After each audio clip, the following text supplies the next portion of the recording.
अस्सलाम वालेकुम रहमतुल्लाहि व बरकातुहू। कैसे हैं आप? उम्मीद करती हूँ खैरियत से होंगे। आज हम सौंफ के बारे में बात करेंगे कि इसके पानी का हमें क्या बेनिफिट होता है और हम इससे अपना वज़न कैसे जल्दी से कम कर सकते हैं।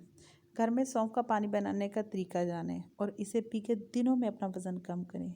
बड़े बड़े हकीमों का नुस्खा है ये कि वज़न कैसे इसे सौंफ से कम हो सकता है।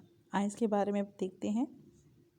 सौंफ के बेपनाह फ़ायदे हैं, इसीलिए कहा जाता है कि हर घर में सौंफ ज़रूर रखनी चाहिए। ये बच्चों के अमराज में मुफीद है। सौंफ एक सस्ती और आसानी से दस्तयाब हो जाने वाली जड़ी बूटी है, जिसे किचन की जीनत कहा जाए तो ये चीज़ गलत नहीं होगी, क्योंकि सौंफ बेशुमार फ़ायदे अपने अंदर रखती है। इसका इस्तेमाल बहुत सी बीमारियों को दूर करने के लिए भी किया जाता है, ख़ुसूसन वज़न कम करने के लिए ये एक बेहतरीन जड़ी बूटी है। सौंफ एक नॉर्मल सी चीज़ है, इसको हम पीस के पाउडर में के फॉर्म में भी रख के इस्तेमाल कर सकते हैं।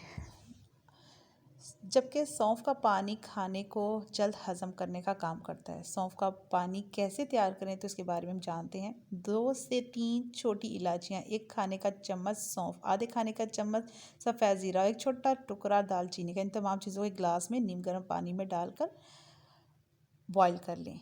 जैसे बॉईल करेंगे ठंडा होने पर उसे उतार दें।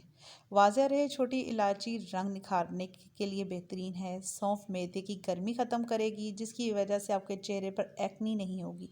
सफ़ेद ज़ीरा निज़ाम को बेहतर बनाएगा, जबकि दालचीनी जिस्म में फासिद मादे के अखराज में बेहतरीन है। मीन्स कि वो एक्स्ट्रा आपकी जो बिग फैट चर्बी बन जाती है उसको ये पिघला देता है। तो इसका इस्तेमाल जो है वो बहुत ज़्यादा फ़ायदेमंद है। तो हमें इसको पानी बनाकर एक बॉटल में सेव कर लेना चाहिए और इसको अपने खाने के बाद इस्तेमाल करना चाहिए। अगर आपको मेरी वीडियो पसंद आई तो लाइक, कमेंट से सब्सक्राइब कीजिएगा। अस्सलाम वालेकुम।